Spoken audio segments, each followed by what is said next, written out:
Rapidement, je vous présente en quelques mots notre conférencier aujourd'hui. C'est Alexandre Misandro. Il est originaire de la France, mais il habite maintenant au Canada depuis 5 ans. Et ça fait environ 3 ans que lui et son équipe ont fondé l'entreprise Truson, et dont il est le vice-président. Donc aujourd'hui, Alexandre va nous parler d'énergie solaire, des possibilités que cette forme d'énergie-là représente pour notre région, puis comment c'est possible pour chacun d'entre nous de se lancer dans la production d'énergie solaire, puis nous donner des conseils sur comment ça peut fonctionner. Donc, je te donne la parole dès maintenant. Merci Alexandre. Bonjour à tous. Comme Alexandre l'a dit, moi c'est Alex. Je travaille pour la société Truson.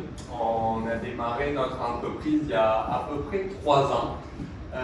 Cette entreprise, elle a été créée par la volonté de changer un petit peu les choses parce que nous, on est du groupe Juléo. Donc notre activité principale, c'est l'importation.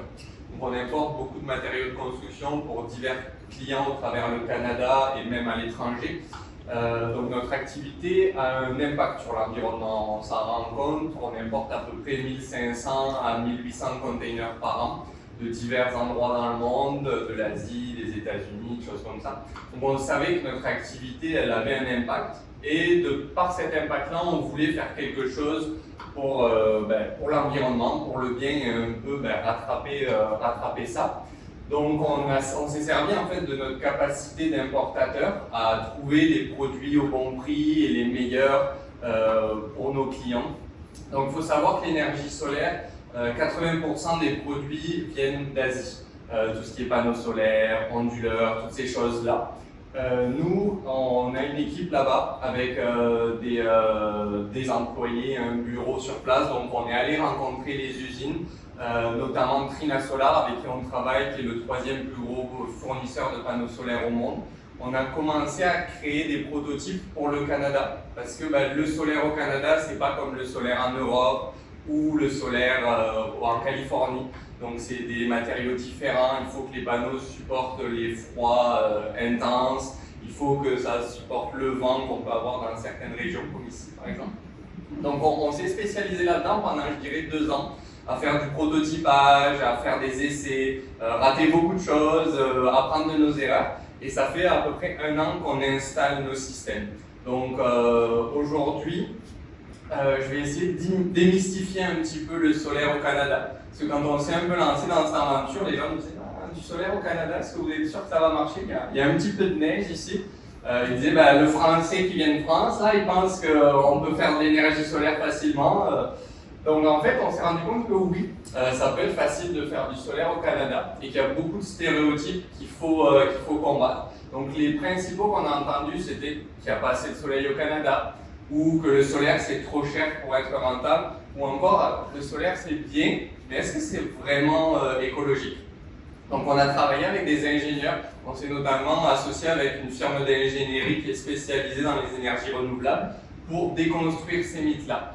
Donc d'abord, au niveau il n'y a pas assez de soleil au Canada ou au Nouveau-Brunswick, il faut savoir que le Nouveau-Brunswick ça a le même potentiel photovoltaïque que l'Allemagne, c'est-à-dire qu'on reçoit autant de soleil qu'ils en ont en Allemagne. Et l'Allemagne, ça a été le plus gros producteur solaire pendant au moins 20 ans.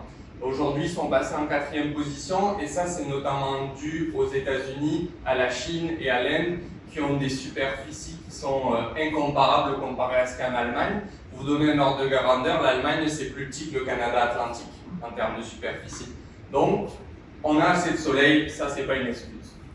Au niveau du prix, oui, l'énergie solaire, ça a été cher au démarrage, comme toute nouvelle technologie. On le voit aujourd'hui avec le cas des véhicules électriques, où quand une nouvelle technologie est lancée, généralement elle est plus chère parce qu'il y a un temps d'adaptation, il faut qu'on trouve les bons prix, qu'on fasse les tests, et plus ça va être adopté, plus les prix vont diminuer. Et c'est ce qu'on voit aujourd'hui avec l'énergie solaire, où depuis 2010, les prix ont baissé de plus de 80%.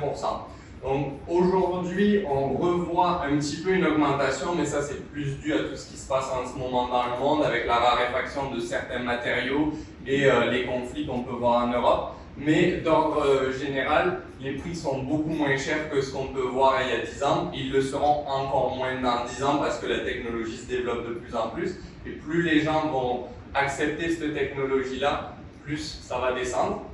Il faut aussi savoir que, notamment au Nouveau-Brunswick et dans le nord du Nouveau-Brunswick, les coûts peuvent être élevés à cause de la façon dont c'est installé.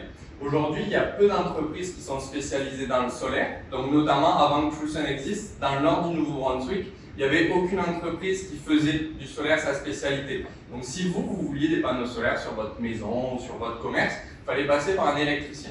L'électricien, lui, il passe par un distributeur qui, lui, passe par un agent qui, lui, achète les produits à l'usine. Donc, vous avez 4 maillons dans la chaîne. Ces 4 maillons-là qui prennent une marge, donc forcément les prix qui augmentent de plus en plus.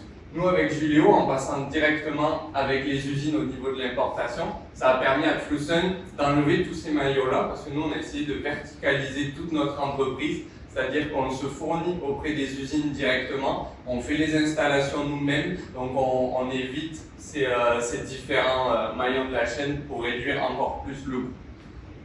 Et enfin, au niveau du solaire, est-ce que c'est écologique? Beaucoup de gens vont vous dire, ben oui, les panneaux ils viennent d'Asie, donc il faut les transporter sur bateau, ça a un impact, c'est vrai.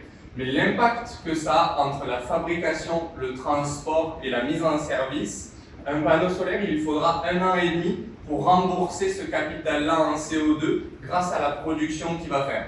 C'est-à-dire un panneau qui va produire pendant 1 an et demi, le CO2 qui va permettre d'économiser grâce à sa production électrique, ce sera équivalent au CO2 qu'il aura dégagé pour sa fabrication et son transport. Quand on sait qu'aujourd'hui, les panneaux solaires, c'est à peu près 30 à 40 ans de durée de vie, on voit que pendant 1 an et demi, ils sont déficitaires en CO2, et après tout le reste du temps, ben, ça va être du bonus pour la planète, j'ai envie de dire. Donc quelques chiffres au Canada. 97% de l'énergie solaire, c'est en Ontario. C'est énorme. Pourquoi des gros chiffres comme ça? Donc déjà parce qu'il y a beaucoup d'espace. L'Ontario a quand même été toujours une province un petit peu précurseur dans toutes ces nouvelles technologies. Et aussi, il y a eu une chose qui a été faite par Ontario Power, l'équivalent de MD Power ici, qui, quand vous installiez des panneaux solaires, tout ce que vous produisiez, ils vous payaient 2 fois le prix de l'énergie. C'est-à-dire que si on était à 10 cents du kilowattheure, ben, tous les kilowattheures produits, ils vous le payaient 20 cents. Donc ça a fait qu'il y a des gens, ils ont acheté des terrains, ils ont mis énormément de panneaux solaires dessus pour faire de l'argent. Aujourd'hui, Ontario Power est un petit peu revenu en arrière là-dessus parce qu'ils se sont rendus compte que ben, ça avait pris des dimensions qu'ils n'attendaient pas et que ce n'était pas forcément pour la bonne manière que les gens installaient les panneaux. Donc maintenant, ils sont revenus à 1 pour 1, donc 1 kWh égale le prix actuel du kilowattheure. Et c'est aussi pour ça que ça s'est énormément développé là-bas. Au niveau du Canada, c'est un peu plus de 35 000 systèmes qui sont reliés sur le réseau. Et dans le Nouveau-Brunswick, on est seulement à 450. Donc on voit qu'il n'y a pas beaucoup de systèmes et qu'il y a encore tout qui est à faire ici. Donc au niveau d'un projet solaire réussi, il y a quelques petites choses à savoir. On ne peut pas faire ce qu'on veut et on ne peut pas produire en tout temps. Donc déjà, l'orientation idéale, ça va être au sud.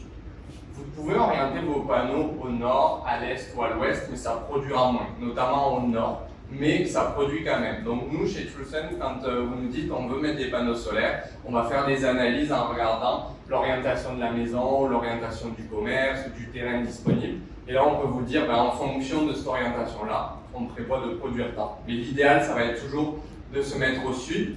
La problématique qu'on a notamment sur les maisons, c'est qu'on va être dépendant de l'orientation de la maison et de la place de disponible. Donc des fois, nous, dès le début, on va vous dire, pour votre habitation, il n'y a peut-être pas de solution rentable au niveau du solaire, donc nous, on ne recommande pas et on va vous recommander d'autres énergies alternatives comme envisager la biomasse ou des choses comme ça. Parce que notre but, ce n'est pas de vendre à tout prix, il faut que ce soit rentable pour vous et qu'il y ait un intérêt aussi au niveau de la production du système. Quand on installe les systèmes au sol, on essaye de toujours les mettre à 1,5 m du sol à cause de la neige, donc pour éviter que les panneaux soient enneigés, parce que s'ils sont enneigés, ils vont produire un petit peu moins. Et enfin, on va utiliser une technologie qu'on appelle les panneaux bifaciaux, et ça, je reviendrai un petit peu plus tard là-dessus, j'ai une petite slide qui va vous montrer exactement ce que c'est. Donc quand on a démarré, Truson, nous, c'est venu d'une idée d'abord par rapport à tout ce qui est l'électrification des véhicules, des choses comme ça. Donc on s'est dit, l'énergie des véhicules électriques, c'est bien. On parle d'une énergie plus propre. Mais si moi je recharge ma voiture avec le réseau d'NB Power et que cette électricité elle vient du charbon ou d'une énergie qui n'est pas vraiment propre, c'est pas réellement écologique de rouler à l'électrique parce qu'il y a une nécessité de CO2 qui est très importante pour recharger mon véhicule. Donc au final, le bilan carbone entre le pétrole et l'électricité au charbon, c'est à peu près similaire. Donc nous on s'est dit pourquoi pas recharger l'électrique grâce à... Je sais pas si j'ai encore. Donc nous on s'est dit, je pense que je parle assez fort, je ne vais pas avoir besoin de micro, un petit peu. Donc on s'est dit pourquoi pas recharger votre véhicule grâce à l'énergie du soleil. Donc on a créé des ombrières de stationnement, donc celle-ci elle est à Petit Rocher, elle a été inaugurée la semaine dernière, ça fait quasiment 1 an qu'elle est en opération, mais entre le Covid et toutes ces choses-là, ils voulaient vraiment attendre le bon temps pour l'inaugurer. Et on avait comme ça de la data aussi à montrer à ce moment-là. Mais en gros, vous avez 18 panneaux solaires qui vont couvrir une borne de recharge électrique ici. Et toute l'énergie qui est produite par les panneaux solaires va aller dans la borne et permettre de recharger des véhicules électriques. Si jamais, comme là sur la photo, il n'y avait aucun véhicule qui était en train de charger, le gros avantage c'est que tout ce que je produis, je le renvoie dans le bâtiment et ça va me permettre d'offrir les lumières, la chaleur, les ordinateurs, toutes ces choses-là. Donc là, quand je recharge mon véhicule, vraiment je peux dire que c'est une recharge propre parce que mon véhicule a été rechargé grâce à l'énergie du soleil. Donc ça vraiment, ça a été notre première idée, notre premier projet. Et là, notre but, c'est de développer ce type de système-là, notamment au niveau des municipalités ou des grands organismes, parce qu'on parle de l'électrification des véhicules, on dit que par 2050, au Canada, les objectifs, c'est qu'il n'y ait plus de véhicules à essence et qu'on soit tous en électrique. Mais le problème, c'est qu'il va falloir beaucoup de bornes, parce que quand je roule avec un véhicule à essence, j'ai plus d'essence, je me parque à une station, il y en a énormément ici. En 5 minutes, j'ai rempli mon réservoir et je peux repartir. Une borne de recharge de niveau 2 comme celle-ci, c'est 8 heures de recharge pour charger un véhicule de 0 à 100. Donc déjà 8 heures, c'est long. Et ensuite, il n'y en a pas partout. Par exemple, à Petit Rocher, il va y en avoir une avec 2 pistolets. C'est-à-dire que si j'ai 2 véhicules qui sont en train de recharger, il n'y a plus personne qui peut se recharger. Et après, c'est minimum pour que ce soit effectif. Et quand on roule en électrique, là vous voyez, c'est la TrueSun Mobile qu'on appelle, c'est la voiture électrique. On est venu avec aujourd'hui. Là, on est arrivé, il nous restait 40 km. Donc croisez les doigts pour qu'il n'y ait personne qui soit en train de se recharger à la borne parce que sinon ça allait être compliqué pour repartir. On allait peut-être dormir à Chipagan le temps qu'on puisse se recharger. Donc vraiment voilà, notre objectif ça va être de développer la flotte de bornes de recharge et si on peut y ajouter ce côté environnemental de dire on va recharger mais on va recharger d'une manière propre, ça va être notre objectif principal. Après le solaire on peut l'appliquer à toutes sortes d'applications. Oui. J'ai une question pour les bornes de recharge. C'est pas sur le réseau. Ça, c'est sur le réseau. Donc, en fait, il y a le poteau NB Power qui est ici. Donc, nous, on s'est relié au réseau électrique. Ça va permettre que si la nuit, par exemple, quelqu'un veut recharger le véhicule, il faut qu'il puisse recharger son véhicule. Donc là, c'est NB Power qui va prendre le relais. Mais quand c'est la journée, c'est remis directement dans la borne. Parce que l'électricité, elle va toujours là où c'est le plus simple et au plus rapide. Donc, s'il y a de l'électricité qui est en utilisation, le solaire va aller directement à cet endroit-là. S'il y a trop de production par rapport à la consommation, là, c'est renvoyé sur le réseau NB Power et ça va permettre soit d'offsetter un bâtiment qui est relié aussi sur ce réseau-là, ou soit, si le bâtiment ne consomme pas, c'est encore renvoyé sur le réseau. Et là, je vous expliquerai comment ça fonctionne avec NB Power là-dessus. D'ailleurs, je ne l'ai pas dit, mais si vous avez des questions ou quoi que ce soit, n'hésitez pas à m'interrompre. Il n'y a aucune question bête. Donc vraiment, n'hésitez pas, je suis là pour ça. Donc comme je disais, le solaire, nous on essaye de l'appliquer à toutes les solutions parce que quand on pense au solaire, on pense aux panneaux sur le toit, mais il y a toutes sortes d'applications qu'on peut faire. Donc ça, c'est notamment au niveau municipal, où des fois ils veulent développer par exemple une zone de marche ou ici dans une université. Plutôt que de mettre des ombrières classiques ou des sculptures qui vont être des dépenses uniques juste pour du design et de la décoration, ici on va produire de l'énergie et en gros grâce à la production d'énergie qu'on va avoir ici, ça finance ces installations-là parce que dans 30 ans elles se seront remboursées grâce à ce que ça aura produit comparé à si ici j'avais mis seulement des ombrières pour protéger les étudiants. ben ça c'est une dépense pour l'université, ils ne retrouveront jamais cette dépense-là. Admettons, ils vont payer 20 000 $ pour installer ça, ben c'est 20 000 $ qu'ils ont dépensé, qu'ils ne reverront jamais. Quand ils l'installent avec du solaire, ben dans 30 ans, la structure se sera remboursée 1 à 2 fois, dépendamment de la taille du système. Et après, ben vraiment, tout est possible. Ici, on a des verrières où on va coupler la production solaire avec un environnement de nouveaux bâtiments. Donc ça, c'est uniquement dans les nouvelles constructions, c'est très compliqué d'adapter ça à l'existant. Mais nous, on tend toujours à dire, quand on construit des nouvelles choses, pourquoi pas essayer de construire en mettant un petit peu plus l'accent sur des énergies renouvelables, parce qu'au moment où je le construis, ben, c'est là que je peux adapter le bâtiment à l'énergie renouvelable et pas l'inverse, parce que vous, quand vous nous appelez pour dire ben, je veux mettre des panneaux solaires sur ma maison, sur mon commerce, on est obligé d'adapter le solaire à l'existant, alors que quand on part de rien, ben, on fait l'inverse et on adapte notre construction à ce qu'on va vouloir faire au niveau du bâtiment. Donc là, par exemple, c'est un bâtiment qui est en Allemagne, où ils ont fait le revêtement mural avec des panneaux solaires.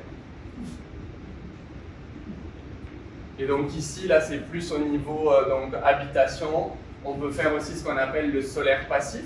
Donc au lieu d'ici d'avoir seulement une ombrière qui va nous permettre en été de cacher le soleil et de garder la maison au frais parce que ça va être plus ombragé, et en hiver où le soleil est plus bas dans le ciel, de le laisser rentrer. Donc ici, ça vous permet deux choses, c'est que ça va vous permettre de faire des économies au niveau du chauffage, parce que quand le soleil est haut dans le ciel en été, les rayons ne passent pas dans la maison, et quand il est bas en hiver, il les laisse rentrer. En plus de ça, ben, tous les rayons soleil qui vont être captés par les panneaux vont produire de l'énergie. Donc ici, c'est ce qu'on appelle le solaire passif. Donc ça permet deux utilisations, donc réduire les consommations pour chauffer et rafraîchir les habitations, et en plus, on a de l'énergie photovoltaïque qui va être créée ici. Donc ici, ça c'est des systèmes classiques qu'on appelle, donc c'est les systèmes les plus performants. Pourquoi les plus performants? Donc ça c'est les systèmes qu'on installe au sol. C'est un système qui va être à un angle de 42 degrés. 42 degrés, c'est l'angle le plus optimal qu'on a au Nouveau-Brunswick pour la production d'énergie. Donc ça c'est des petits calculs qu'on avait fait avec nos ingénieurs. Des fois vous allez voir sur des vidéos YouTube par exemple, où vous avez des grands champs de panneaux solaires où ils vont tous être à l'horizontale. Mais ça, c'est des endroits qui sont proches de l'équateur. Parce que le soleil sur la Terre, il n'est pas au même endroit. Et donc à l'équateur, en ayant le panneau à l'horizontale, c'est là que vous captez le plus de rayons solaires. Au Nouveau-Brunswick, c'est 42 degrés. Oui. Question, je vois que là, les panneaux sont installés sur le sol. Est-ce qu'il y en a aussi des modèles de panneaux qui sont installés sur le toit d'une usine, par exemple? Ça, c'est des toits plats. Oui. Donc toit plat, c'est un peu le même système, donc il y a plusieurs types d'attaches, mais généralement sur toit plat, on va les mettre en angle de la même manière pour avoir une production un petit peu plus optimale. Et le gros avantage qu'on a au Nouveau-Brunswick, que l'angle soit à 42 degrés, ben, vous voyez, c'est quand même un angle qui est assez élevé, ben, la neige va fondre beaucoup plus vite. Parce que ça, c'est un peu comme un toit en métal. Souvent, quand on voit des toits d'asphalte ou des toits de métal, deux habitations à côté, on voit que le toit en métal, il est vide de neige, et le toit d'asphalte, il est rempli. Ben là, c'est un petit peu la même chose. Et quand les panneaux produisent, ils produisent généralement un peu de chaleur également. Donc ça permet vraiment que la neige tombe plus vite.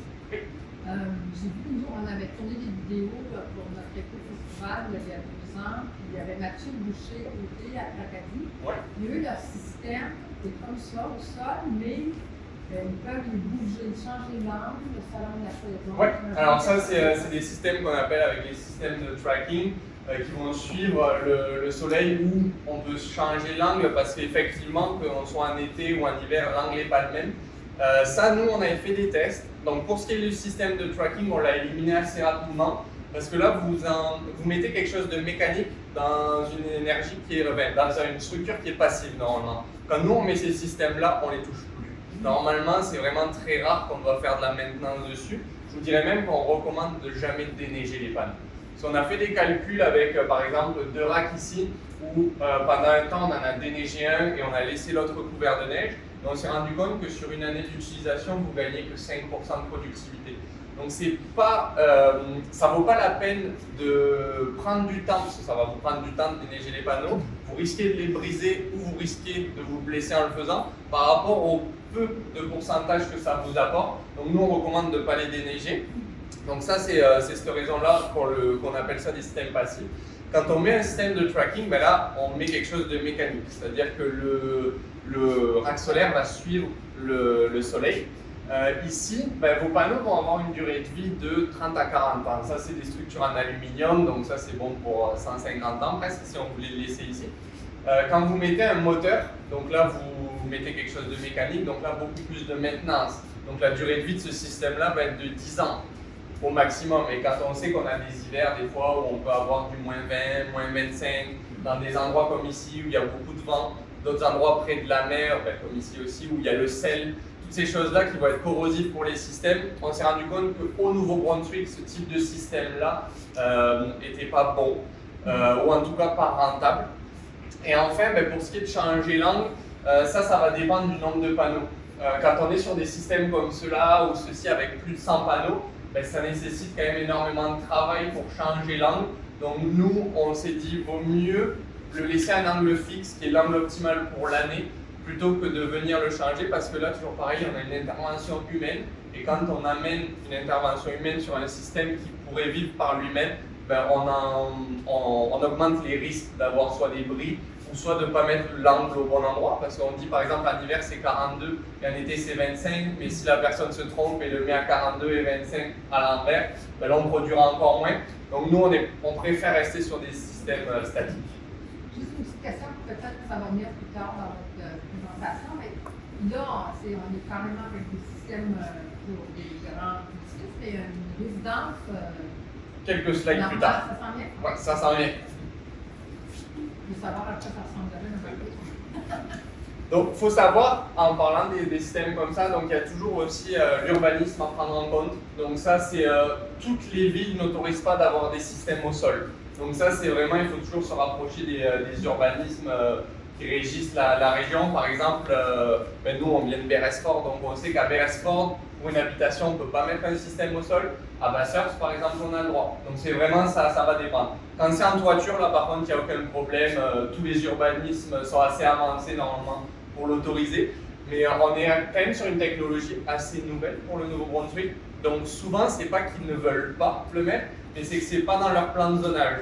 Et qui veut dire que c'est pas dans le plan de zonage, pour eux, ça veut dire que c'est pas autorisé. C'est un peu la règle des urbanismes de la région, c'est que si c'est pas mentionné dans les plans de zonage, ça veut dire qu'on n'a pas le droit. Donc là, avec la refonte municipale qui est en train de se passer actuellement, ça veut dire que tous les plans vont changer, vont être mis à jour. Donc nous, avec nos collègues des autres industries solaires de la région, on va travailler assez fort pour que le solaire soit vraiment mis en avant dans ces plans-là. Parce qu'on ne veut pas que, par exemple, vous ayez le droit de mettre 150 panneaux dans votre jardin si vous êtes face à la mer, parce que je ne suis pas sûr que votre voisin soit super content. Mais juste qu'il y ait cette mention-là, que ce soit au cas par cas, que ce soit étudié par les commissions d'urbanisme et qu'au moins on ait la chance de pouvoir le faire. Parce qu'aujourd'hui, le fait que ce ne soit pas mentionné dedans, c'est un non définitif. Si on voulait, on pourrait le mettre devant les commissions, mais là c'est des frais de plus de 5 000 $ au cas par cas. Donc on parle d'une maison, c'est un tiers du prix du système qui serait juste pour demander le droit de le mettre. Personne ne va le faire, donc ça ne vaut pas la peine. Donc tout à l'heure, je vous parlais des panneaux bifaciaux. Donc ça, c'est les panneaux qu'on utilise, nous, sur tous les systèmes qui vont être au sol. C'est des panneaux avec du verre trempé des deux côtés. Normalement, un panneau classique, comme vous connaissez, il a un revêtement ici en aluminium classique. Donc ça veut dire que quand le soleil arrive, on capte les rayons solaires et on produit de l'énergie. Mais les rayons solaires, ils ne vont pas seulement sur vos panneaux, ils vont rebondir à côté, c'est ce qu'on appelle l'effet albédo. Donc quand le rayon frappe au sol, il rebondit. Et là, il peut être capté par l'arrière du panneau. Gros avantage qu'on a, c'est que le meilleur réfléchissant de la lumière, c'est le blanc. Il y a quand même une grosse période de l'année où on a du blanc autour de nos panneaux, donc en hiver. Donc ça, c'est vraiment un gros avantage ici, c'est que même quand les panneaux sont recouverts complètement de neige, ils vont quand même produire par l'arrière et grâce à cet effet albédo-là. Donc ça, c'est pour ça qu'on utilise cette nouvelle technologie des panneaux bifaciaux. Donc ça, c'est vraiment c'est ce qui a pris le temps pour que nous, on commence à installer nos systèmes. C'était tous les prototypages qu'on avait fait, tous ces tests-là à grandeur nature. Donc maintenant, on passe à la partie intéressante, c'est comment on peut mettre du solaire sur sa maison ou sur son commerce. Donc mettre du solaire, déjà il y a deux grandes familles. Vous avez mettre du solaire qu'on appelle sur le réseau, on-grid en anglais, ou off-grid qui est complètement hors réseau. Donc là, ça va être dans un camp, par exemple dans les bois, où NB Power ne se rend pas jusque-là. Donc quand on est hors réseau, c'est-à-dire qu'on n'a pas d'électricité, donc généralement ce qu'on fait, c'est qu'on utilise une génératrice. Ben ici, on peut remplacer la génératrice par du solaire et une banque de batterie, ce qui fait que quand en hiver je produis moins, la batterie prend le relais et on peut même aller jusqu'à plugger une génératrice sur le système pour remplir les batteries si vraiment on n'a pas d'électricité pendant longtemps. Mais nous, ce qui nous intéresse, c'est si on met ça sur notre maison, notre commerce, ça va être le programme de mesurage net. Donc là, c'est que le bâtiment ou la maison est relié sur le réseau NB Power, mais on va aussi aller mettre des panneaux solaires. Donc NB Power autorise jusqu'à 100 kW. 100 kW, c'est 300 panneaux. Donc à moins que vous ayez une énorme maison, ça ne vous concerne pas, c'est plus au niveau commercial. C'est l'installation d'un compteur bidirectionnel, donc ça c'est fait automatiquement par NB Power, c'est pris en charge, il n'y a pas de frais supplémentaires. Il faut imaginer en fait que quand vous avez votre compteur NB Power, on parle des anciens systèmes, mais c'était une petite aiguille, donc quand vous consommez, l'aiguille avance, et quand ils viennent prendre les mesures, ils couvrent l'aiguille. Ben, le compteur bidirectionnel, c'est un peu le même genre, mais quand vous consommez, ça va dans le sens, quand vous produisez, ça va dans l'autre. En fait, ça permet à NB Power de calculer combien d'énergie vous avez renvoyé sur leur réseau. C'est-à-dire que quand vous avez des panneaux solaires sur votre maison, aujourd'hui, ce n'est pas le meilleur exemple. D'habitude, quand je fais mes conférences, j'espère qu'il y ait du soleil. C'est un petit peu plus vendeur, mais normalement, ça marche mieux. Mais même avec une journée comme aujourd'hui, on produit quand même du solaire parce que même si nous, on ne le voit pas à l'œil nu, il y a quand même des rayons UV qui traversent et c'est ça qui fait la production solaire. Donc en gros, mes panneaux solaires sont en train de produire de l'énergie. Si vous êtes en train de consommer de l'énergie dans la maison, l'énergie va servir à compenser, l'énergie solaire va compenser ça, donc les lumières, la ventilation, le chauffage, les ordinateurs, toutes ces choses-là. Au mois d'août ou au mois de juillet, quand vous produisez énormément d'énergie et que vous consommez moins, parce que généralement notre consommation elle est plus haute en hiver, parce que qu'est-ce que c'est qui consomme le plus?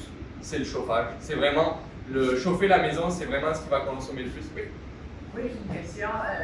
Ne pas dépasser une capacité de 100 kW à fondement électrique, moi, ça ne me dit pas grand-chose. Ben, c'est ça. 100 kW, en fait, c'est la taille du système et c'est 350 panneaux à peu près. Parce que, 350 panneaux. C'est ça. Donc, Non, c'est énorme. C'est énorme, hein? Parce que ça veut dire que si j'ai des panneaux solaires sur ma maison, pour faire fonctionner mon frigo, mon foie, mon électrique, ma laveuse, généralement, 25 panneaux à peu près. Combien? 25. 25 C'est ça. Ça j'ai une petite slide après qui va montrer un cas d'école en fait. Mais pour vous donner un ordre d'idée, c'est à peu près 25 panneaux. Vous pouvez être autosuffisant pour une maison. La Après, superficie de chacun de ces panneaux-là, là, ça me donne une idée. c'est à peu près 2 mètres sur 1 mètre. Donc, c'est mon côté français. J'ai toujours le mal avec les pieds, mais c'est 6 par 3, c'est ça. Moi j'ai une question. Oui. L'installation du compteur bidirectionnel, est-ce qu'il y a un coût? Non, c'est ça, c'est fourni par NB Power vraiment. En fait, comment ça se passe quand vous voulez mettre des panneaux solaires? Il faut que vous fassiez une demande de mesurage net. Donc nous, ben, ça c'est notre équipe qui s'en occupe. Donc vous venez nous voir, vous nous dites, voilà, moi je veux mettre des panneaux solaires sur ma maison. Donc nous, ce qu'on fait d'abord, c'est qu'on vous demande 2 choses. Votre adresse, c'est assez important, et votre consommation sur 1 an. Parce que nous, notre objectif, c'est que le système soit de la bonne taille. Il ne faut pas qu'il soit trop petit, il ne faut pas qu'il soit trop gros. S'il est trop petit, c'est pas grave, parce que vous allez, tout ce que vous offsetez en termes d'énergie, ben, c'est ça de moins que vous consommez avec NB Power. Par contre, il ne faut pas qu'il soit trop gros, et ça, c'est pour cette raison ici. Donc, quand vous produisez de l'énergie solaire, ça sert à compenser ce que vous consommez. Quand vous consommez plus que ce que vous produisez, NB Power prend le relais. C'est-à-dire que si vos panneaux ne produisent pas assez pour fournir ce que vous êtes en train de consommer, ben, NB Power compense parce que l'énergie, comme je vous disais, elle va toujours au plus simple. Donc si votre panneau électrique il voit qu'il a besoin d'électricité, ben, il va en chercher du réseau. A l'inverse, si vous produisez plus que ce que vous consommez, donc ça généralement c'est les journées d'été, vous êtes au travail, il n'y a rien qui fonctionne à la maison, à part peut-être l'air climatisé, ben là vous allez produire énormément comparé à votre consommation. Ben ça vous le renvoyez sur le réseau d'NB Power. Et c'est là que rentre en compte le compteur bidirectionnel où il va calculer combien de kilowattheures vous renvoyez sur le réseau. Ces kilowattheures-là, ils vont les mettre en banque, c'est-à-dire ils vont calculer combien vous en avez et ils vont vous les créditer sur les mois suivants où votre conso elle sera plus haute que votre production. C'est-à-dire qu'au mois d'août, je vais prendre des nombres ronds pour que ce soit plus simple, vous allez consommer 50 kWh, c'est beaucoup plus, mais c'est juste pour que ce soit plus facile. Vous allez consommer 50 et vous allez produire 75. Donc vous renvoyez 25 sur le réseau. Mais si le mois d'après, vous consommez 75 mais vous produisez que 50, ben là vous avez ce différent de 25, mais ils vont le prendre du mois dernier et au final vous ne paierez pas d'électricité ni sur le mois 1 ni sur le mois 2. C'est ça. Bon, ils rachètent pour le même prix. C'est ça. En fait, ils ne le rachètent pas vraiment, c'est juste qu'ils vous le créditent pour les mois suivants. La seule chose, c'est que ça, c'est valable que pour un an. C'est-à-dire qu'au 31 mars, sur la fin d'année fiscale d'NB Power, si vous avez encore des crédits en balance, donc que vous avez trop renvoyé sur le réseau, ben ça, c'est remis à zéro, c'est perdu. C'est pour ça que nous, on vous demande... C'est pas juste. Pas- Parce que, imaginons, là, c'est comme un exemple d'une démarche de représentation qu'on pourrait faire pour que ça change. C'est C'est ça. pas normal qu'on perde les crédits qu'on a accumulés. Dans Il y a d'autres des provinces parts, de l'Atlantique, comme par exemple à Terre-Neuve et Labrador, il y a en Nouvelle-Écosse également, eux, ils fonctionnent de la même manière. Ils vous créditent sur l'année. Par contre, à la fin de l'année, ils disent « Ah, ben, vous avez encore 300 kWh de crédit. Le kilowattheure aujourd'hui, il est à 12 cents. Ben, on vous rachète ces 300 à 12 cents. » Donc ça, c'est quelque chose que nous, pas que nous, mais toutes les entreprises du solaire de la région, on essaye de pousser. Et notamment au Nouveau-Brunswick, ça va devenir vraiment important parce que notre production énergétique d'NB Power, elle est de plus en plus faible. Ça leur coûte de l'argent de produire. NB Power ne gagne pas d'argent avec la production d'électricité, ils gagnent d'argent avec la distribution. Ce sont deux choses différentes. Il faut savoir qu'en 2030, normalement, Belle-Dune est supposée fermer. Donc là, ça veut dire qu'on va produire encore moins.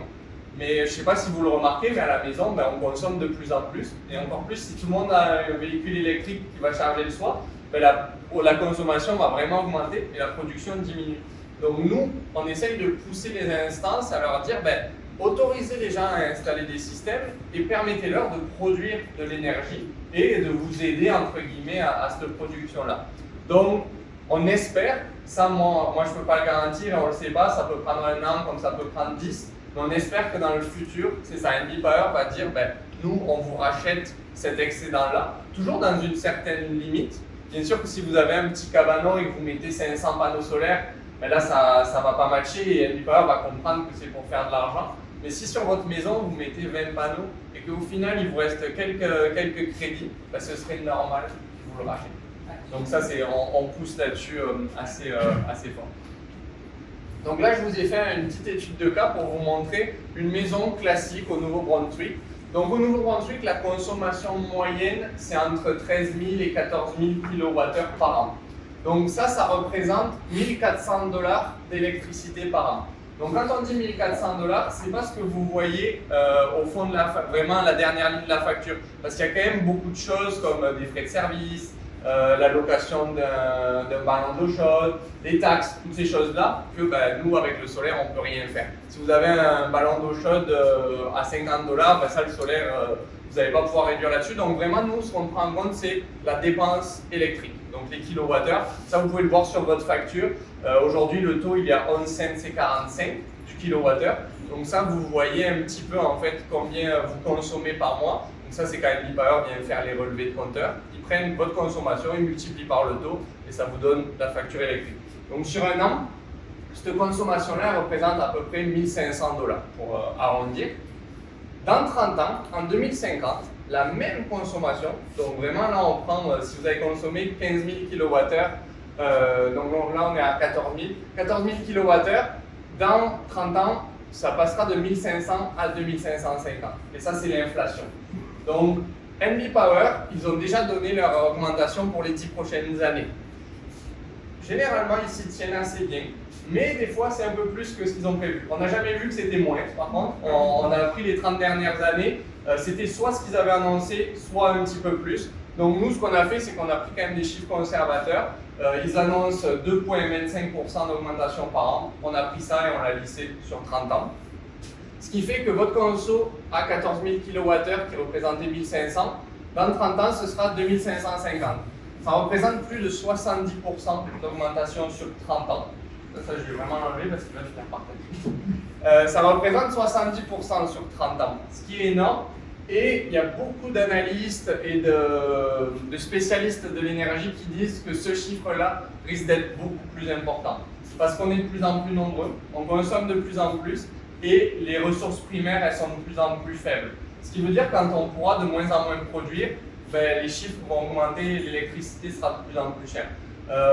Moi, pour vous donner des ordres d'exemple à ce qui se passe en Europe, ben là récemment, le prix de l'électricité a augmenté de 20% en Italie sur un an. Donc là, on passe de 2% ici à ce qu'on a par an à 10 fois plus en un an. Donc il y a des gens, ils ont même du mal à se chauffer aujourd'hui ou à éclairer leur maison parce que ça devient de plus en plus cher. Donc c'est vraiment quelque chose qui est à prendre en compte. Et pour donner des gros chiffres, ben, sur 30 ans, une consommation d'une habitation classique, là on ne parle pas d'un château ou avec une piscine intérieure chauffée, c'est vraiment la moyenne au Nouveau-Brunswick. Ça représente 58 600 $ sur 30 ans, rien que pour la consommation électrique. Donc si je venais à mettre des panneaux solaires sur cette maison-là pour couvrir 100% des besoins, ça représente à peu près 24 panneaux solaires. Donc là, 24 panneaux solaires, c'est à peu près cette dimension-là sur une toiture. Donc là, on a pris un exemple où tout est optimal, c'est-à-dire que j'ai un bon angle de toit et je suis orienté plein sud. Ben ça permet de produire 14 000 kWh par an, ce qui est la moyenne des maisons au Nouveau-Brunswick. Donc là, si j'ai des panneaux solaires, on passe de 1 500 $ à 0, parce que ben, je compense complètement ma consommation électrique. Ça représente 7 ans sans facture d'électricité. Donc toujours pareil, vous aurez quand même des factures NB-Power parce qu'il y a d'autres frais qui s'ajoutent à ça, les frais de service, ces choses-là, mais pour la consommation, vous serez à 0. Après, dans 30 ans, vous voyez, il y a un petit frais. Ça, c'est parce que vos panneaux, ils produisent de moins en moins. C'est-à-dire qu'il y a une dépréciation, comme tout matériau sur cette terre. Ça produit à 100% la première année et ça se dégrade à travers le temps. Il faut savoir que la dégradation, c'est de l'ordre de 0,5% par an. C'est-à-dire que dans 30 ans, les panneaux ils produisent encore à peu près 85%, ce qui est quand même énorme. Et nous, on dit 30 ans parce que ben, c'est le recul qu'on a aujourd'hui des systèmes qui ont été installés il y a 30 ans. Mais la technologie, elle s'améliore tellement que peut-être dans 45 ans, ils fonctionneront encore. Ça, on n'a pas le recul pour le dire. Donc nous, on prend juste les chiffres sur ce qu'on connaît et sur les garanties qui sont offertes par les usines à ce niveau-là. Donc, dans les systèmes solaires, il y a deux garanties. Vous avez une garantie sur le fait que le système fonctionne, c'est-à-dire mon panneau, il marche ou il ne marche pas. Et vous avez aussi une garantie sur la performance. Ce 0,5% de dépréciation, c'est garanti par les usines. C'est-à-dire que si, en année 1, votre panneau, il produit 400 watts, et que l'année 2, il produit 20 watts, c'est pas normal, il produit, donc entre guillemets, il fonctionne, mais il ne fonctionne pas comme il devrait, mais ça, c'est aussi garanti. Donc, vous avez deux leviers de garantie. Et donc là, on voit que sur 30 ans, votre facture d'électricité qui était de 58 600 $, elle passe à 2 857. Donc on est sur 55 000 $ d'économie au niveau du système. Est-ce que vous avez fait le même genre d'exercice, mais sur 10 ans? Parce que je pense à des gens de ma génération qui seraient intéressés à transiter, ajouter des solaires. On n'a pas 30 ans pour récupérer nos coûts, mais c'est quand même intéressant de savoir dans le fond de Nous, ce qu'on fait toujours quand on fait les analyses solaires, c'est qu'en même temps qu'on fournit la production du système, on fournit aussi une analyse financière pour voir à quel point le système est rentable ou pas. Et notre objectif, c'est toujours que le taux de retour, donc le payback en anglais, soit de 10 à 13 ans. Donc toujours dans cette gamme-là. Parce qu'on estime qu'investir pour plus de 15 ans, ben, oui, c'est important de faire un pas pour l'environnement, oui, c'est important de faire des transitions comme ça, mais il y a aussi le côté budgétaire qui rentre en compte et ce serait se cacher la vérité que de dire ben, l'argent, c'est pas important. Donc nous, on estime c'est ça, que si l'investissement il est toujours en dedans de 15 ans, c'est un objectif qui est atteignable parce qu'on parle toujours de quelque chose sur le long terme et c'est sur l'habitation. Il faut vraiment penser, ça c'est vraiment quelque chose qu'on essaye d'éduquer les gens là-dessus, c'est que quand on installe du solaire, ce n'est pas une dépense additionnelle que vous avez, c'est une dépense de remplacement. C'est-à-dire qu'aujourd'hui, tous les mois, vous faites un chèque que vous envoyez à NB-Power. Demain, vous installez un système solaire qui, comme celui-là, offsetterait 100% de votre consommation. ben, vous n'allez plus faire de chèque NB Power. Vous ferez un chèque peut-être à la banque pour financer ce système-là. Mais par contre, dans 10 ans ou 12 ans, ben, vous ne faites plus de chèque du tout. Donc c'est vraiment ça en fait qu'il faut imaginer, c'est que vous n'avez pas deux dépenses en même temps. Vous n'avez pas pendant 10 ans NB Power et le système et après plus de dépenses. C'est que pendant 10 ans, vous n'avez plus NB Power et vous avez votre banque par exemple. Mais après 10 ans ou 12 ans, ben là vous n'avez plus cette dépense-là. Donc c'est vraiment ça qui est important à comprendre. Autre chose aussi, c'est que c'est un petit peu au niveau du solaire au Nouveau-Brunswick, je vous dirais que 5 ans passés, visiter une maison avec des panneaux solaires, ben, c'était un peu comme visiter une maison avec une piscine. Paul et les gens, soit ils adhèrent à l'idée, soit ils disent oh, moi quand je visitais des maisons qui avaient une piscine, c'était non, parce que je suis vraiment pas intéressé là-dedans, c'est trop d'entretien, c'est trop cher, donc je mettais ça de côté. Ces maisons-là, je les regardais même pas. Les panneaux solaires, c'était un petit peu la même chose où les gens se disaient ouf, ça sur la maison, moi je m'y connais pas en électricité, ça va être du trouble, ça va être de la maintenance, donc ils mettaient ça un petit peu de côté. Aujourd'hui, ça se développe de plus en plus. Les gens sont un petit peu plus éduqués là-dedans et savent comment ça fonctionne. Et on a des études qui montrent que 1 kW, un système qui est installé ben, par kilowatt, ça augmente la valeur de la maison d'à peu près 6 000 $. Gros quelque chose qui va vraiment bénéficier à la vente, c'est que quand les personnes vont visiter la maison, voir qu'il y a des panneaux solaires et que vous allez leur montrer que votre facture d'NB Power depuis 3 ans elle est à 0 au niveau de la consommation électrique, ben, ça commence vraiment à faire réfléchir les gens. Surtout à ce moment-là où on voit que maintenant on sait qu'un système solaire il n'y a besoin d'aucune maintenance. Gros avantage, je vais vous montrer rapidement, mais c'est qu'aujourd'hui ben, tout est accessible en ligne. Ça vous permet en direct d'avoir accès à vos systèmes. Donc ça c'est très bien au niveau de la maintenance.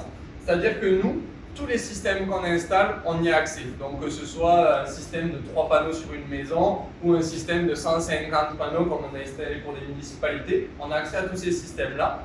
Et ça, moi j'ai accès en direct. Là, ben, c'est la petite ombrière de stationnement que je vous ai montré tout à l'heure. Donc là, je vois tous mes panneaux, comment ils produisent.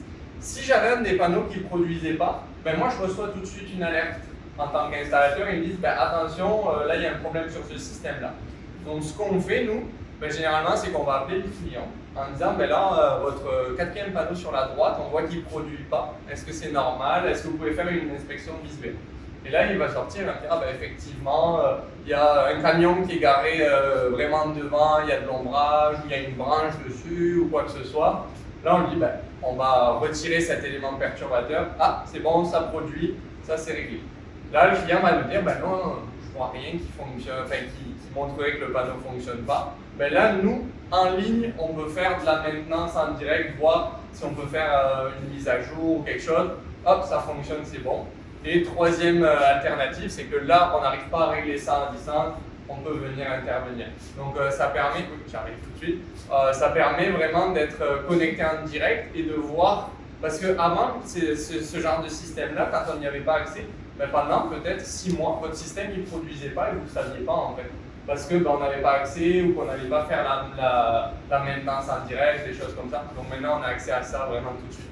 Oui. Y a-t-il une garantie sur les panneaux? Oui, donc comme je disais, il y a 2 types de garanties, 3 techniquement. Il y a une garantie sur l'installation, il y a une garantie sur le matériel qui fonctionne ou qui ne fonctionne pas, et une garantie sur la performance. C'est-à-dire que quand on vous dit que le système va produire tant, c'est garanti qu'il va produire dans ce La garantie de combien de temps? 25 ans. Sur toutes ces fois? Ouais. Je vais être mort. Faut pas dire ça. Hey, non. Moi, j'aimerais savoir, est-ce que dans la facture que vous présentez, il y a les frais initiaux qui ont été pris en compte? Parce que j'imagine qu'il y a une certaine période après laquelle il faut utiliser les panneaux pour que ça commence à devenir rentable. Ben, en fait, c'est ça, vos panneaux, quand nous on fournit l'analyse complète, donc généralement c'est une analyse qui fait 20-25 pages, donc vous avez cette analyse de performance et vous avez une analyse financière vous montrant en fait année par année sur 30 ans combien vous allez économiser versus combien vous consommiez. Et après il y a ce point en fait de rentabilité qui va vous dire ben, à partir de l'année 11, le système est remboursé grâce aux économies que vous avez faites et à partir de là vous économisez. Et après vous voyez sur 30 ans combien vous avez sauvé d'argent à ce niveau-là. Moi, j'ai une autre question. Ouais. La perspective d'un organisme comme Imaginons, on est souvent pris dans ce dilemme-là, où, par exemple, on dit oui, le solaire, oui, l'éolien, ça permet de diminuer l'émission de CO2, ça permet. Mais par ailleurs, mettons dans le cas des panneaux solaires, c'est fabriqué avec des métaux rares. Puis c'est des métaux qui ne sont pas renouvelables, donc on est en train... Je vous arrête juste là-dessus. Ça, c'est un a priori, c'est pas des métaux rares, les panneaux, c'est fabriqué avec du silicium. Et le silicium, c'est le métal qui est le. Ben, c'est pas du métal, c'est l'élément qui est le plus présent sur Terre. La planète est composée à 85% de silicium, et après le reste, c'est de l'aluminium. Et aujourd'hui, 99,5% du panneau est recyclable. Donc ça, c'est les idées qu'on se faisait sur les panneaux. La question, c'était ça, parce que nous, ça nous met quand même dans des situations délicates, tu sais, quand on est en train de promouvoir une technologie qui, par ailleurs, crée... Parce que là, tu as répondu aux questions des matériaux, mais il y a l'énergie grise, c'est-à-dire la transformation et la fabrication, les panneaux émettent quand même... C'est ça, et là, en 1,5 ans, comme je disais tout à l'heure, c'est en fait la production solaire que ça va permettre. C'est ça. En fait, quand vous produisez des kilowattheures, ça permet des économies en kilojoules de CO2. Et ces kilojoules-là qui ont été nécessaires à la production, au transport, à la manutention, stockage et installation des panneaux, en 1 an et demi à 2 ans, ben c'est vraiment une fourchette, mais 2 ans sur 30, ça représente, c'est infime. Grâce à la production et aux économies que vous réalisez, il a remboursé toutes ces gammes-là. Autre important aussi, c'est qu'au niveau, il y a ce côté-là environnemental, mais il y a aussi ce côté humain. Parce que, ben oui, les usines en Chine, ben, ça ne se passe pas forcément toujours bien. C'est pour ça que nous, on a décidé de travailler avec Trina Solar. Donc Trina Solar, c'est un des plus gros producteurs au monde et c'est une des seules usines dans l'industrie du solaire qui, depuis 10 ans d'affilée, a le certificat de conditions humanitaires au niveau de la production des panneaux.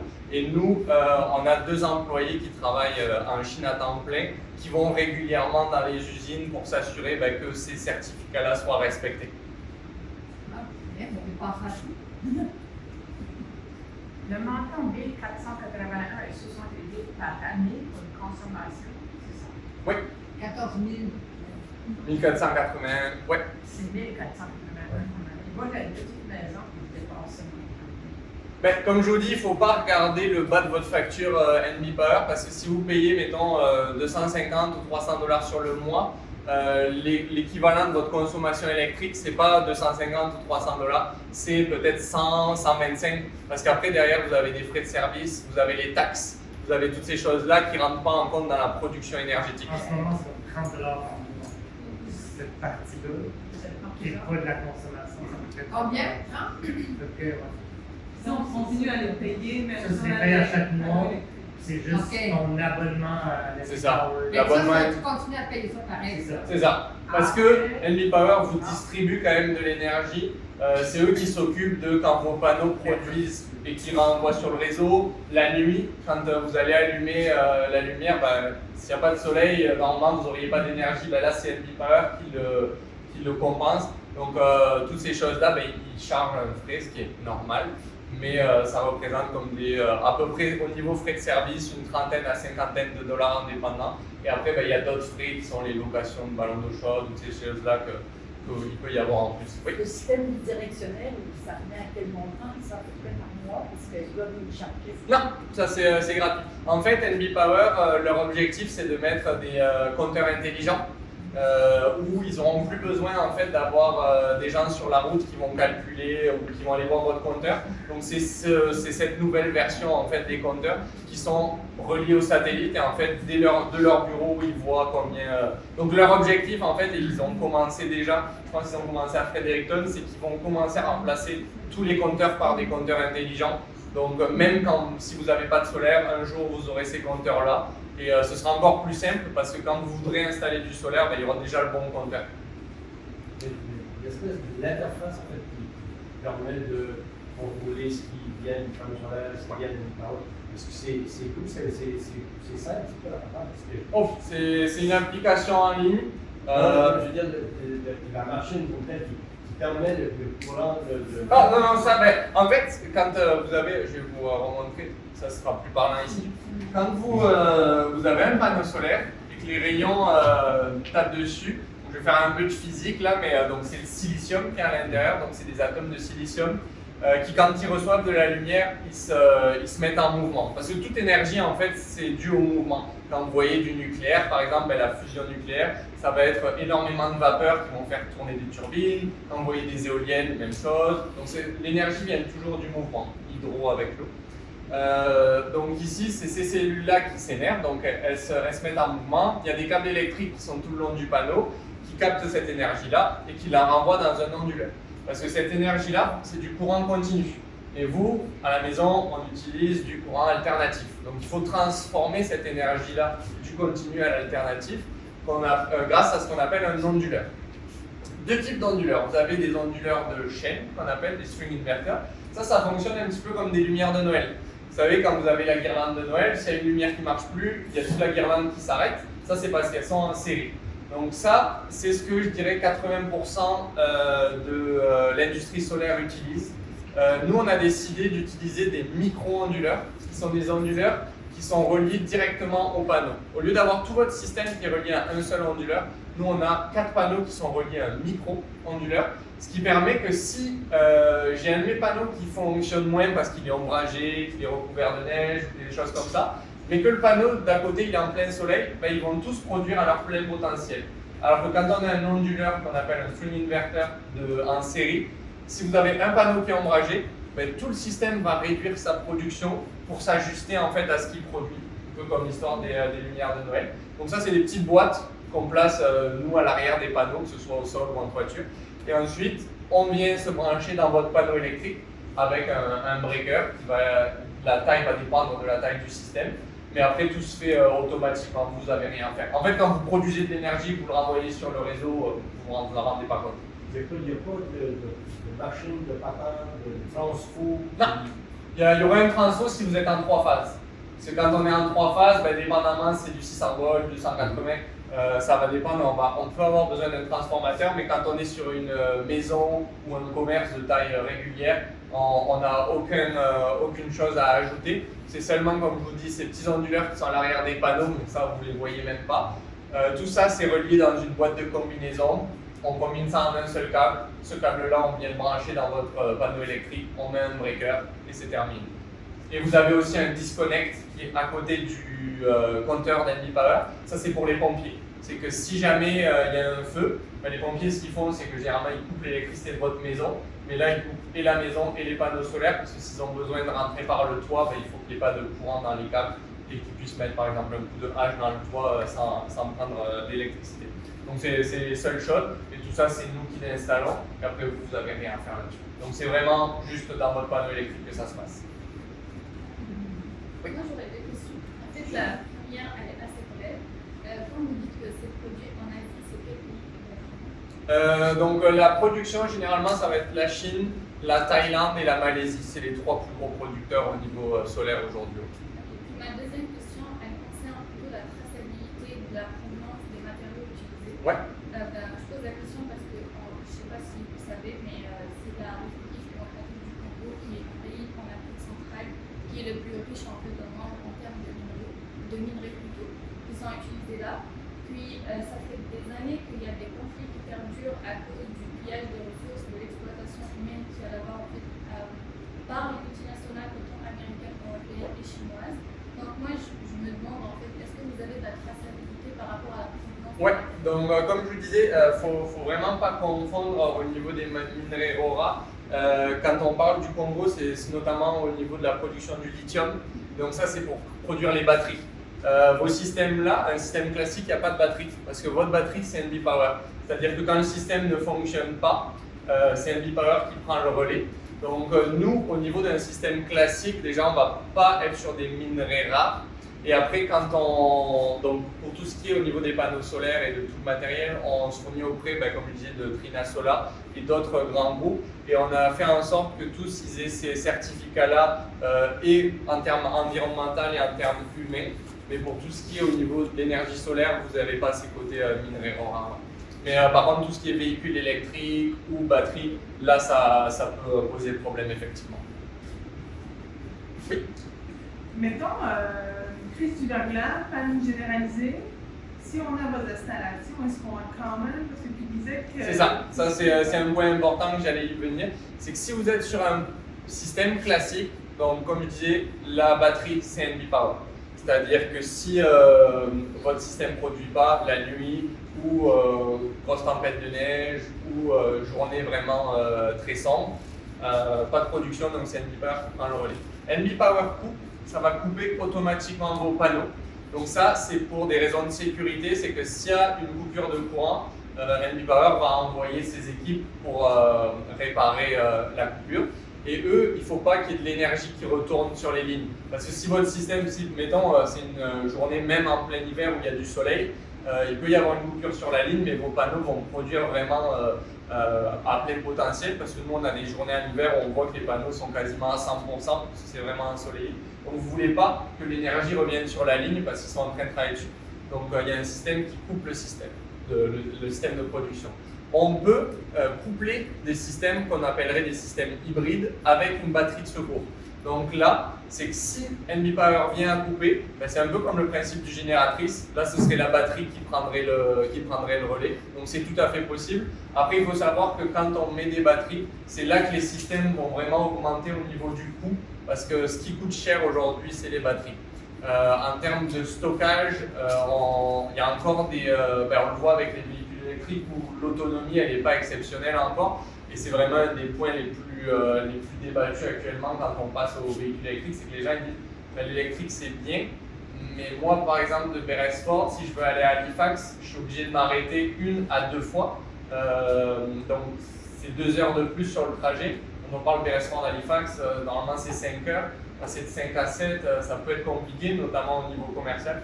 Donc vraiment c'est ça, la dynamique elle se porte aujourd'hui sur les batteries. C'est possible à faire, mais il faut savoir que c'est ça, c'est que ça va avoir un coût supplémentaire parce qu'aujourd'hui ce qui est cher c'est les batteries et en plus au niveau des batteries comme on en parlait, c'est là qu'il peut y avoir des problèmes aussi au niveau de la traçabilité parce qu'on est sur des métaux qui sont précieux, beaucoup de lithium, de l'or, il y a même du diamant qui est utilisé dans certaines batteries et c'est là que souvent on peut avoir des problèmes que ce soit environnementaux et humanitaires. Mais ça se fait. Pour coupler à ça, que s'il y a une coupure sur le long terme, vous pouvez avoir des batteries. Juste, je finirai sur ce petit slide-là. Le système que je vous ai présenté, donc sur une maison classique, on a parlé des côtés bénéfiques au niveau du porte-monnaie, mais il y a aussi ce côté-là qui est primordial, c'est le côté environnemental. Donc un système de 24 panneaux sur 30 ans, ça va représenter plus de 157, comme si on plantait 157 000 arbres, 408 000 gallons d'essence d'économiser, 36 000 ampoules qui sont remplacées par des LED, ou 2200 barils d'huile d'économiser. Et ces chiffres-là, c'est pas c'est et. Donc c'est tout ça qui est additionnel. C'est pas l'un ou l'autre, c'est tout ça ensemble que votre système de 24 panneaux représente sur sa durée de vie de 30 ans. Voilà. Est-ce que vous avez d'autres questions? Oui? Les structures qui sont servent à vie pour les voitures, est-ce que c'est vous qui les construisez aussi? Oui. Donc ça, ce qu'on a fait au niveau de ces structures-là, c'est ce qui a nécessité le plus de travail, c'est qu'on les a testées pour être ingénierisées pour tout le Nouveau-Brunswick. C'est-à-dire qu'il faut qu'elles supportent toutes les chutes de neige qu'on peut avoir, par exemple, quand on est à Bathurst ou à Beresford, mais aussi qu'elles supportent la résistance au vent qu'on va avoir ici ou à la mer. Donc celles-ci, elles sont bonnes pour tout le Nouveau-Brunswick. C'est nous qui les avons ingénierisées, donc avec la firme d'ingénieurs avec qui on travaille, et on les fait fabriquer sur mesure. Donc c'est vraiment des systèmes, et on peut le faire au résidentiel en format plus petit. Donc celui-ci, c'est 2 véhicules, et on l'a aussi en un véhicule. Est-ce que vous l'avez en bois? C'est ce que j'allais y venir, parce que c'est ce qu'on nous demande. C'est pas nous qui l'avons, mais on est en train de travailler actuellement avec des entreprises comme Thermalwood, je ne sais pas si vous connaissez, où on pourrait caper l'aluminium avec du bois. Parce qu'on ne peut pas faire un système avec du bois parce qu'il y a de l'électricité. On n'a pas le droit de poser de l'électricité à même le bois. Donc il faudrait toujours qu'on ait notre structure en aluminium ou en acier. Mais par contre, on est en train de travailler pour caper ça en bois et que ça paraisse comme si la structure était complètement en bois. Oui. Si on a des panneaux solaires sur notre toit, on a besoin de refaire le toit d'asphalte, il faut tout enlever. Excellente question. Donc, comme je vous disais, quand on travaille sur des systèmes, nous, on demande toujours votre adresse et la consommation sur un an. Donc, on va faire une analyse. Ce qu'on fait, c'est qu'on va regarder déjà l'adresse. Donc, soit on va s'y rendre en personne, soit aujourd'hui, avec les vues satellites, souvent on a une bonne idée. Donc, des fois, dès ce moment-là, on va arrêter complètement l'analyse en disant, il n'y a aucun moyen en fait, d'installer des panneaux pour que ce soit rentable pour vous. Soit c'est très mal orienté, soit il n'y a pas assez de place par rapport à votre consommation, toutes ces choses-là. Deuxième solution, ça tombe bien, on peut soit installer au sol, soit au toit, ça va bien. Si on installe au toit, là on va vous demander l'âge du toit.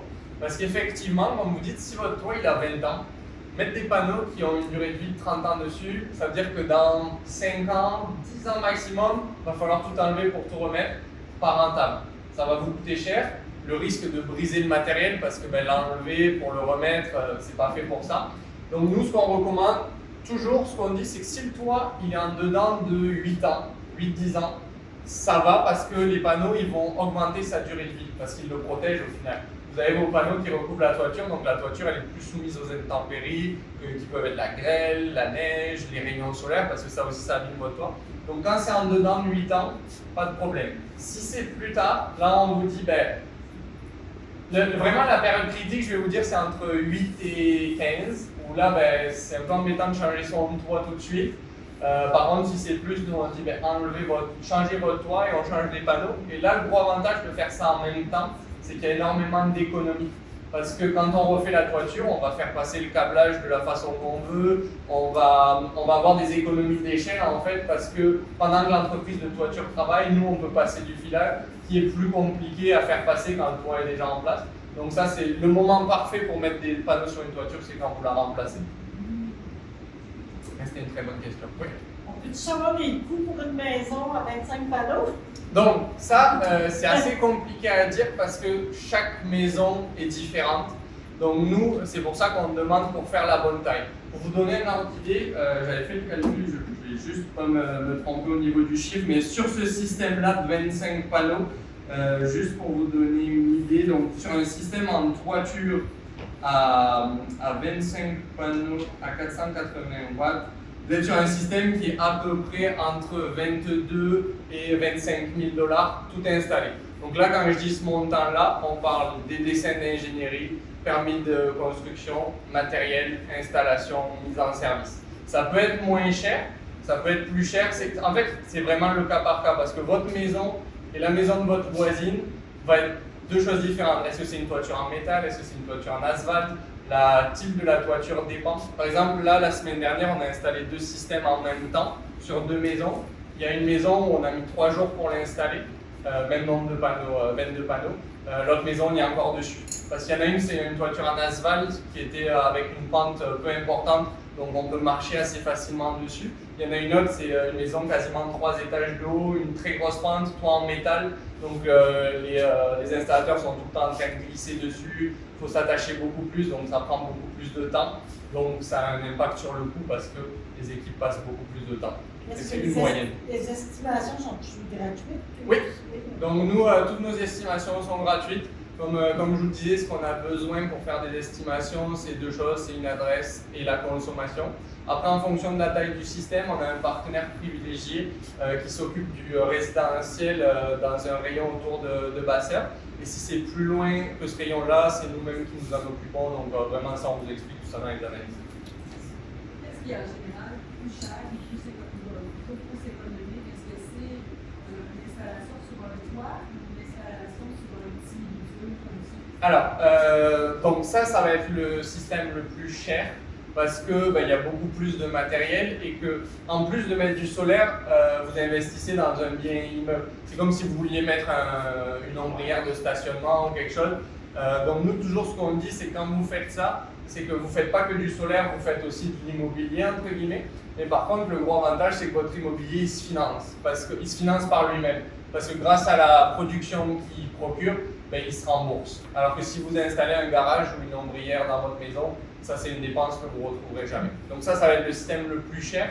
Donc celui-là, il faut toujours prendre en compte que quand on parle d'analyse solaire, la rentabilité est beaucoup plus longue parce que le système est plus cher.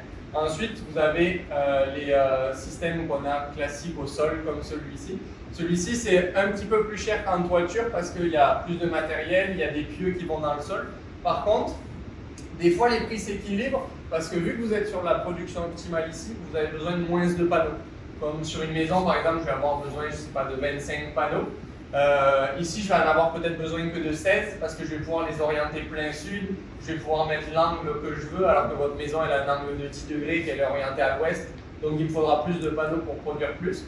Donc, généralement, ça et une toiture, ça peut s'équilibrer dépendamment. Et après, vous avez deux types de toitures, donc toiture de métal et toiture d'asphalte.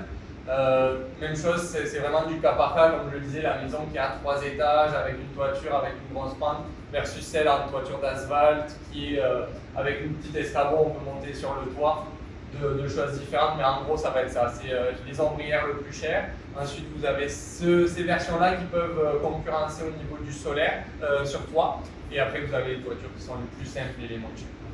Est-ce que vous avez d'autres questions? Oui.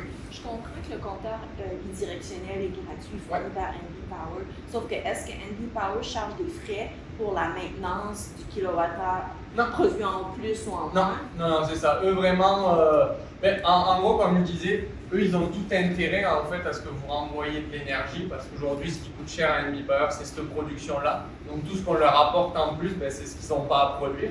Parce que vous, si vous renvoyez 500 kW, ces 500 kW là vont permettre de compenser la consommation de la maison de votre voisine par exemple. Donc ils ne vont pas être obligés d'amener de l'énergie jusque-là. Donc non, ils ne chargent pas pour ça. Et on espère que même dans quelques années, ils vont vous payer pour cet excédent que vous renvoyez sur le grid. C'est ça. Donc comme je disais tout à l'heure, pour reprendre le process, on fait les analyses. Vous nous dites par exemple, moi je suis vraiment intéressé, on va aller de l'avant. Donc là on remplit une demande pour NB Power. Donc c'est un document de 2 pages, ça c'est nous qui nous en occupons avec vous. En gros c'est votre nom, votre adresse, le numéro de votre compteur, combien vous voulez mettre de panneaux. On envoie ça à NB Power. NB Power a le droit de refuser, de dire non, nous on ne veut pas ce système là. Donc ça nous est jamais arrivé et même des entreprises qui travaillent dans le domaine, ça leur est jamais arrivé. Mais ils se donnent ce droit là. Pour, comme en Ontario, si ça venait à vraiment se développer, à un moment peut-être il y aura trop de solaire dans certaines régions. Par exemple, en Ontario, il y a des quartiers où toutes les maisons vont être sur du solaire. Et là, leur réseau ne peut plus prendre du solaire en supplément parce qu'il y a trop d'énergie qui revient sur leur réseau. Parce que, comme toute énergie renouvelable, il n'y a pas que des avantages. Nous, on n'est pas là pour dire la solution c'est le solaire, il faut que tout le monde mette des panneaux solaires, ça ne marchera que comme ça. Non, pour nous, on pense que c'est un mix entre tout. Il faut du solaire, il faut de l'éolienne, il faut de l'hydro, il faut un peu de nucléaire. Si on peut éviter au maximum le charbon, on ne s'en portera pas plus mal, mais c'est vraiment un mix de tout. Parce que le solaire, quand il n'y a pas de soleil, ça ne produit pas. Donc il va falloir quand même des énergies pour compenser ça. Donc, NB Power qui va vous remettre de l'énergie. L'éolienne, c'est la même chose. Si vous n'avez pas de vent, ça ne fonctionne pas. L'hydro, c'est soumis. Donc toutes ces énergies renouvelables-là sont soumises quand même à l'environnement. Donc c'est vraiment important qu'il y ait un mix. Mais NB Power, ça n'a aucune raison de charger pour ça parce que ça leur fait des économies d'opération. Est-ce que vous avez d'autres questions? Juste pour faire du pouce, en ce moment, NB Power achète de l'électricité à d'autres provinces, puis refuse de payer ses citoyens pour l'électricité qu'ils fournissent. Donc, c'est pas, ça fait pas de sens. Non, c'est vraiment c'est pas un sprint ici, c'est un marathon. Quand on travaille avec ces instances-là, chaque petite victoire qu'on obtient, pour nous, c'est des grosses victoires. Depuis qu'on a commencé l'entreprise, on s'est battu sur certains points. Par exemple, avant, il y avait une triptyque qui disait que pour mettre du solaire, il fallait que vous soyez propriétaire du système, propriétaire de la maison ou du commerce que vous mettez et que vous payez pour l'électricité. Propriétaire du système, pourquoi pas. Propriétaire, être celui qui paye l'électricité, d'accord. mais propriétaire de la bâtisse, on se dit pourquoi? Si un locataire veut mettre des panneaux solaires, donc là on parle d'un locataire de maison, il y a peu d'intérêt, à moins qu'on s'imagine vivre là pendant 30 ans. Mais là pour un commerce, par exemple un commerce qui a un bail, ça fait 20 ans qu'il est là, il a prévu de rester là. Pourquoi il n'aurait pas eu le droit d'installer un système solaire? Donc là on s'est battu avec les instances en leur montrant que dans toutes les autres provinces, il n'y avait jamais ce point-là. Mais pour vous dire, ça a pris 1 an pour qu'ils disent « Ouais, finalement, c'est vrai, vous avez raison, nous, ça ne nous change rien que vous soyez propriétaire ou pas. » Mais après, ça veut dire que ça passe en commission. Pour réunir une commission d'admin-power, ça prend du temps. Et après, il faut qu'ils changent leurs documents parce que même si c'est simple à faire la demande, le document fait quand même 25 pages qui, sur les 25, dit souvent la même chose de manière différente. Mais ça veut dire qu'il faut refaire ce document-là, il faut le faire en français, faire en anglais. Donc généralement ils le font en anglais et après ça prend 6 mois pour avoir la version en français, mais tant qu'il n'y a pas les deux, ils n'ont pas le droit de le lancer, donc c'est très très long. Mais ce point-là, c'est le point sur lequel on essaye de se battre le plus parce qu'on estime que en gros, vous êtes un fournisseur d'électricité pour NB Power.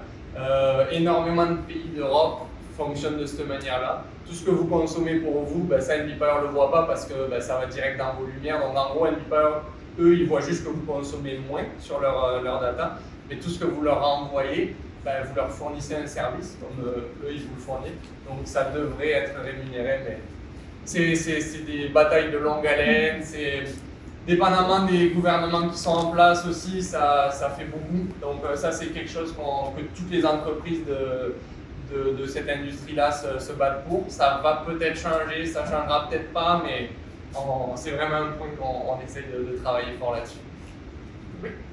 Il y a plusieurs maisons ancestrales ici dans la péninsule. Est-ce que c'est un problème d'installer 24 panneaux? C'est lourd, la silice c'est lourd. Sur un vieux toit qui a 100 ans, d'une maison en bois. Donc dépendamment, ça c'est quand on fait nos analyses. Si vous décidez de la vendre, donc comme je dis, toutes les analyses sont gratuites. Par contre, au moment où vous nous dites on va de l'avant, là nous on vient faire une analyse, voir si c'est possible, comme vous dites. Donc il y a des fois la possibilité de renforcer la toiture, il y a des fois la possibilité de s'ancrer différemment. Et en fait, un système solaire, c'est pas si lourd que ça. Un panneau solaire, c'est à peu près 50 livres. Les racks sont en aluminium. Donc votre snow load, la charge de neige qui sera sur le toit, elle sera moins importante parce que la neige va plus glisser. Donc souvent ça s'équilibre. Mais il se peut des fois qu'on arrive et qu'on dise là ça va être compliqué. Mais ce qu'on fait. Vous inspectez de l'intérieur? Oui, c'est ça, on inspecte à l'intérieur, on inspecte votre installation électrique. Parce que ça aussi c'est important. Votre maison peut être aux normes du code électrique, mais du code électrique de quand elle a été faite. Normalement, quand c'est fait au code, à moins que ce soit un changement majeur, tout ce qui était antérieur à ce changement-là reste autorisé. Par contre, pour les nouvelles constructions, il faut se mettre aux normes du jour. Mais si nous, on rentre et qu'on veut mettre du solaire, on devient le détenteur du nouveau permis électrique. Et là, il faut qu'on soit aux normes d'aujourd'hui. Donc, tout ce qui était antérieur est plus valable et on devient responsable de toute l'électricité. Donc, des fois, il y a des choses où on va dire il va falloir aussi changer ça au niveau électrique. Donc, nous, on fournit un prix au niveau de l'analyse. Vous nous dites on va de l'avant, on fait notre deuxième analyse et on dit le prix qu'on vous avait donné c'est le même. Des fois on vous dit le prix est moins cher parce que souvent on va viser un peu plus haut, plus défavorable et on se rend compte que ce sera plus facile que ce qu'on avait prévu. Et des fois on vous dit ce sera plus cher pour telle et telle et telle et telle raison et là vous pouvez nous dire à ce nouveau prix ça ne m'intéresse pas. Et là, vous fonctionnez avec vos propres électriciens? Oui, on a des électriciens au sein de l'équipe qui sont en temps complet pour notre entreprise et c'est juste au niveau d'ingénierie, on travaille en partenariat avec une firme d'ingénierie. Donc pour ce qui est ingénierie de structure et ingénierie électrique. Oui. Pour revenir à la question des panneaux courants, est-ce qu'il y a des approches à plus petite échelle avec peut-être quelques panneaux puis une batterie pour vraiment avoir un backup? Oui, c'est ça.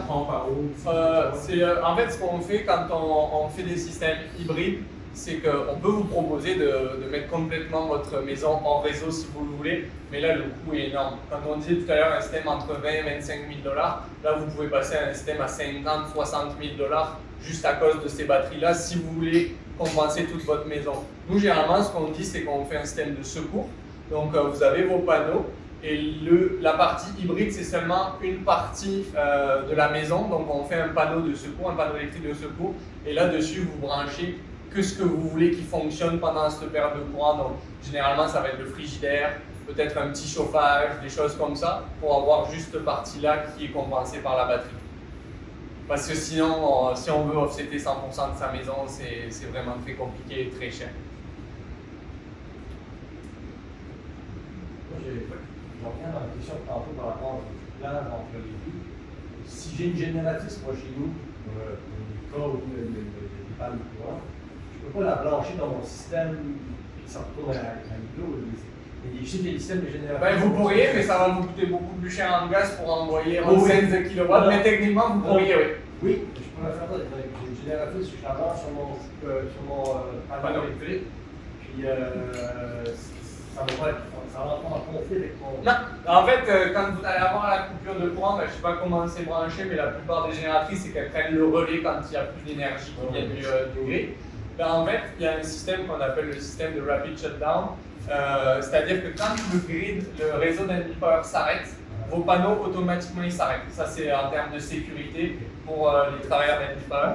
Et vous à ce moment-là, ben, c'est là que votre génératrice elle va démarrer en disant ah il n'y a plus de courant qui vient du réseau. Donc là moi je démarre mais ça n'interfère pas avec les panneaux, il n'y a aucun lien en fait. Oui ça mais vous pourriez voir aussi qu'il y a des systèmes de génératrices automatisés aussi. Ouais. Donc ils partent seulement quand l'électricité. Oui, mais c'est ça, c'est ce que je vous disais. Et à ce moment-là, évidemment, ça ne retourne pas l'électricité dans l'ensemble. Non. Vous ne pouvez pas avoir un genre de système comme celui-là, qui fait que quand il y a une panne d'électricité, que vous ne deveniez pas, que votre système n'arrête pas. Si, ben c'est ce système-là qui est hybride en fait. Okay. Et du coup, il faut que vous ayez une autre source parce que si vous êtes la nuit, ben, vous ne produisez rien. Donc il faut quand même qu'il y ait une batterie pour fournir à ce moment-là. Et en gros, c'est ça, c'est que quand le courant va couper, donc l'ondulateur, il va se mettre d'une manière différemment. Mais en gros, lui, il a l'énergie qui est allée par Engie Power. Quand il sent qu'il n'y en a plus, il va couper. En fait, c'est comme, il faut s'imaginer comme si c'était un tuyau, c'est toujours plus parlant avec de l'eau. On va dire que si l'électricité c'était de l'eau qui rentrait par Engie Power, mais quand il voit qu'il n'y a plus d'eau qui rentre, il va couper les vannes ici pour qu'il n'y ait pas d'eau qui revienne dans l'autre sens. C'est un peu le même principe. Et là, toute l'énergie sera renvoyée sur votre maison et sur vos batteries. C'est pas possible sans batterie. C'est possible, mais comme je vous dis, c'est que la nuit, vous n'aurez pas d'électricité. C'est tout à fait possible, mais ce sera moins cher, forcément. Mais par contre, la nuit ou une journée où il n'y a pas de soleil, ben, vous ne produisez pas. Donc l'avantage des batteries, c'est de compenser en fait ça. Et votre système, quand il produit, ben, c'est un petit peu la même chose que quand vous êtes sur la maison. Quand il produit, il va offsetter tout ce qui est les lumières, les choses comme ça. Si vous renvoyez assez d'énergie, ben là, il la renvoie dans les batteries. Et l'autre avantage de ces systèmes-là, c'est que vous pouvez aussi brancher une génératrice dessus pour recharger les batteries.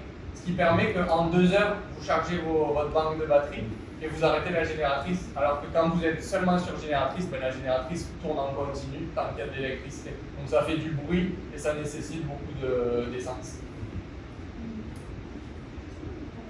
Je pense que s'il n'y a pas d'autres questions,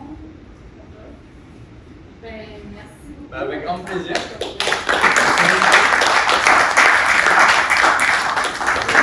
C'est vraiment très intéressant. Je pense que tu as répondu à énormément de questions aussi. Là.